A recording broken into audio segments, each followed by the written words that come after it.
Hey guys, Mug here again with a new video for you. Today we're going to look at making a celebrity mashup. This is getting to be a pretty popular thing to do with different celebrities.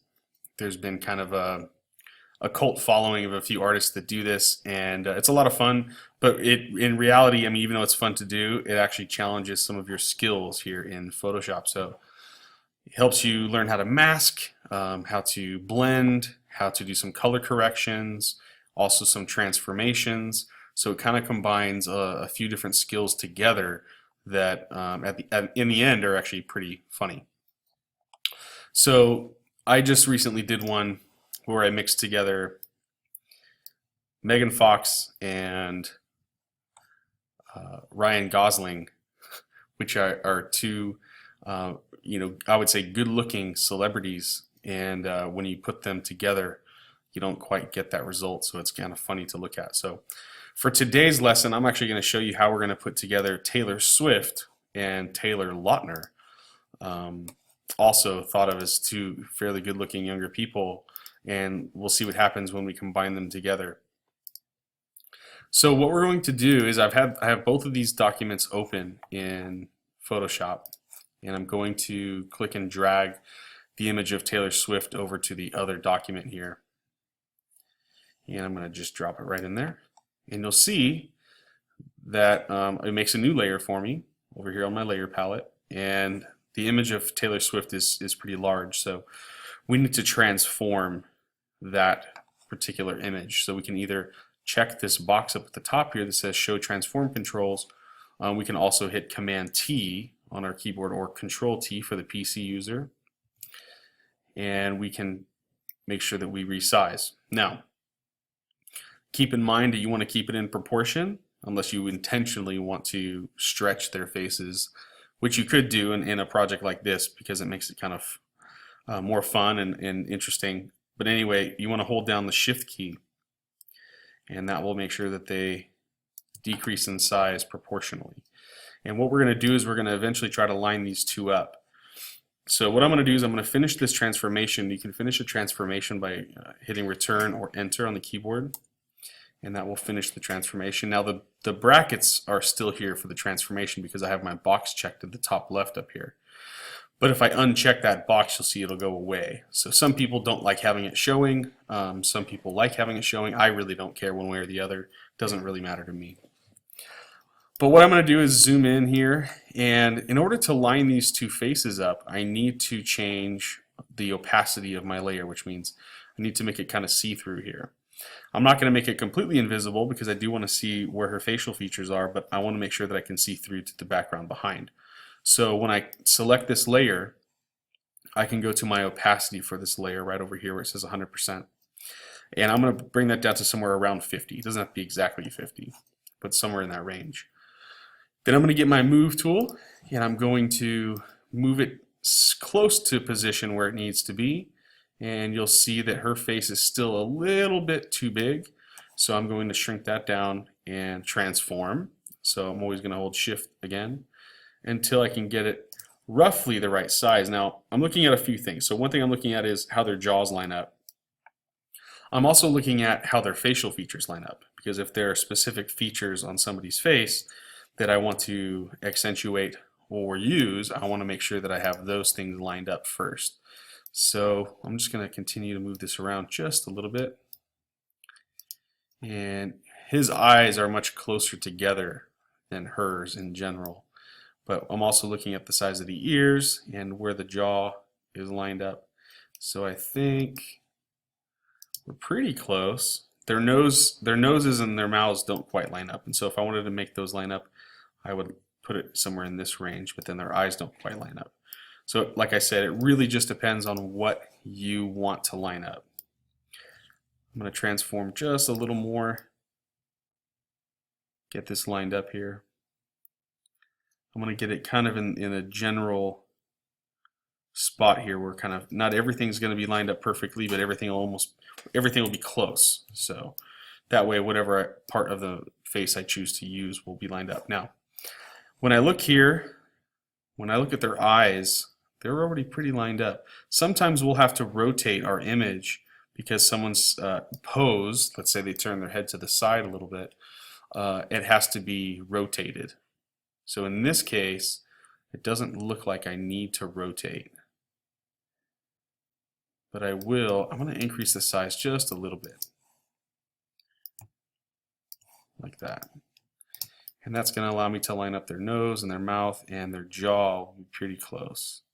The angle at which the photo is taken is important as well. So I didn't even talk about any of that yet, but let me talk about that now while I'm thinking about it. When you're choosing photos to put together, to mash together, you want to make sure that you're picking photos that are lit the same way, or at least pretty similar, and shot from the same angle, or at least a very similar angle. That way, once you get them lined up, that you have a good place to start. So for me, I'm going to continue to mess with this size a little bit, because you'll see that the closer that they are, like if, for instance, if I have someone looking to the side and then the other person's looking straight ahead, that's going to be a problem when I try to line up some of their facial features. So that's the first task.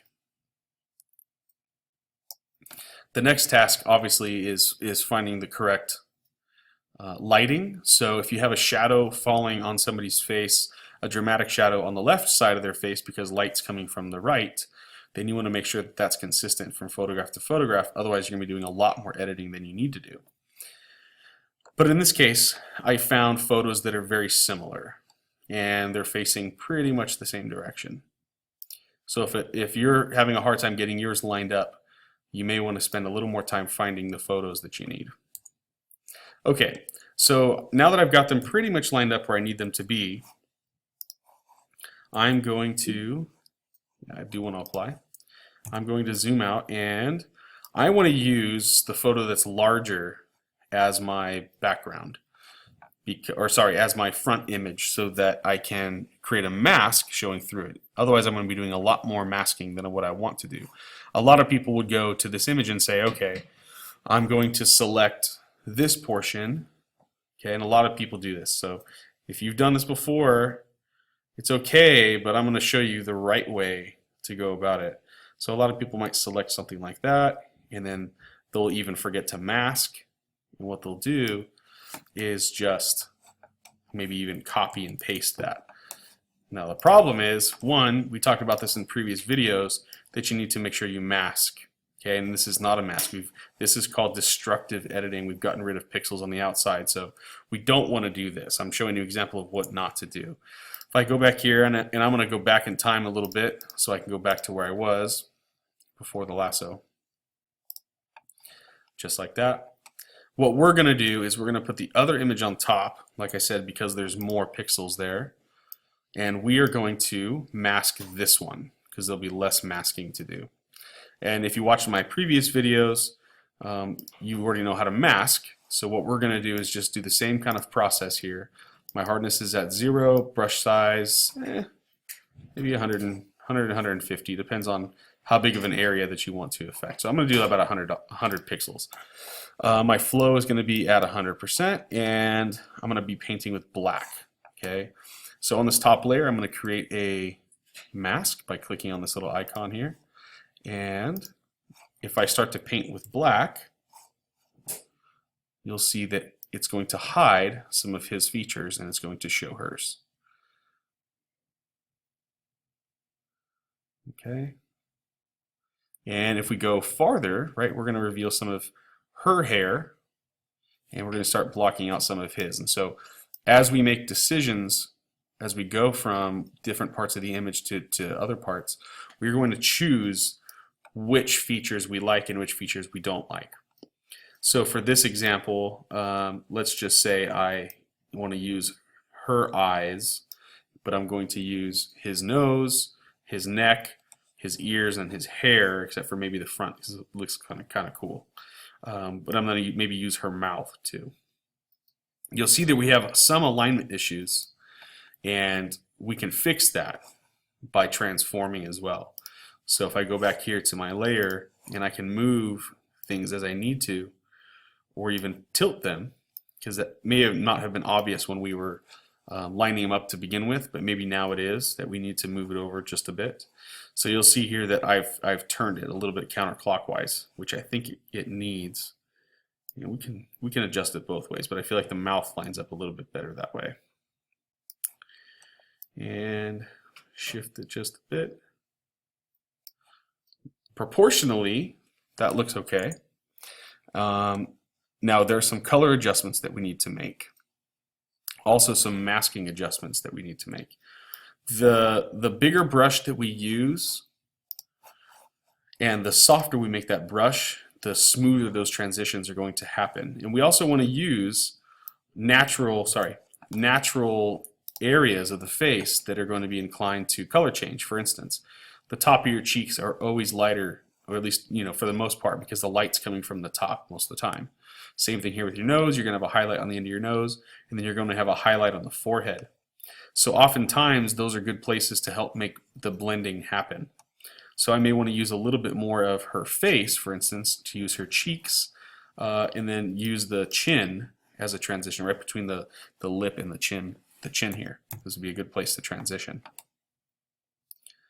So I'm going to continue the mask, and I have my black brush still. I'm going to decrease the size just a bit, and you'll see that his skin tone is quite a bit lighter than hers, at least in these photos.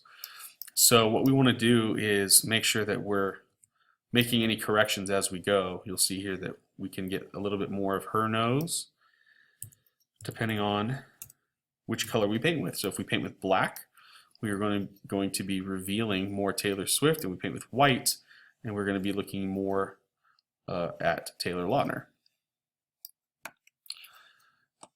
And let's see. We're not going to do a lot of color correction today. I actually want to show you guys how to hide some of these imperfections, and oftentimes it's helpful because we can make less adjustments by making the photo black and white, and then we're only dealing with value. So those are some terms that you guys need to know. So we talk about hue and color, but we also talk about value. That's the lightness or darkness. So at the bottom of my layer palette right down here, I can choose to make an adjustment layer. And to this point, we haven't really used adjustment layers, but I'm going to show you the first adjustment layer we're going to try today, which is the black and white. An adjustment layer automatically makes a mask. So just like how we have layers here, and we have our layer masks that either show, reveal or hide a particular part of our image, you can do the same thing with an adjustment layer. So you can make an adjustment to your pixels. I'm going to go here to black and white. And you'll see here that it's made a new layer, and it also made a mask. And that mask I can paint on. If I paint on it with black, it means that that black and white filter is not going to be in effect. And not that I necessarily want to do that here, but I'm going to show you just for the purpose, just to demonstrate how it works. So you'll see that the entire image has been transformed to black and white, but if I paint on the neck here and then some of the background in black, it's no longer affecting the image. And if I go and do that again and I paint with white, it will then cover this back up. And if you watch the other masking video here, then this is nothing new to you. But you can see that those color differences from his face to her face don't really matter as much when you put a black and white filter on it. You can try to do this with color, but I'm not going to cover that information until we get to one of our future units, which is going to be on photo manipulation and color correction. So for today, I want to make sure that you understand how to mask. At any moment, we could always turn these layers on and off to see what they look like, if they look real or not. And if we wanted to use, for instance, I see her cheek here, his cheek rather, that's created a highlighted area. And I kind of feel like I want to fix that. So what I'm going to do is I'm going to go into the mask, and I'm going to paint in black. So I'm going to hide his cheek to reveal hers, and just going to paint in here into my mask, and that makes it hide just a little bit better. I'll do the same thing here, go along the sides. Again, because we're using her mouth, it's a little bit more helpful, and we're going to use some of those natural areas as well to hide things. So like at the jawline, It's a good place to do it, and then at the chin as well. But you can see here that each time I go a little too far, that I have to make adjustments. So this one looks pretty good, and I feel like his cheek's a little dark there, so I'm going to paint that back in. And we just go until we're happy with what we've got.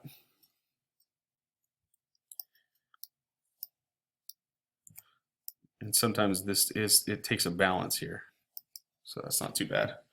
That looks pretty natural for the light. So that's your task. I'd like you to mash up a couple of celebrities. If you want to see some of my examples here, I will show you here in the last couple seconds. We'll go and look at some of our previous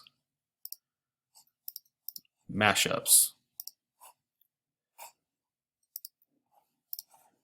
So here are a couple of the other ones I did. So Johnny Depp and Brad Pitt. And we actually did a couple of those, mixing it up. So picking certain facial features that looked better together than others. They had similar jaw lines, which worked out nicely. This is Chris Pratt and what is his name? The Chris that plays Thor. And this is their mashup. And you can see if I turn it on and off, really only changed the mouth and the nose here. And then we also have Bill O'Reilly and Donald Trump. Also, again, it's easier to match the skin tones at this beginning stage when you're learning how to mask if you turn off the color, if you do it in black and white. Now, if you want to challenge yourself and try to match those colors, go for it. And you can do some adjustment layers there too, which we'll look at in a future video. Anyway, thanks for watching today's video, and I will look forward to seeing your celebrity mashups.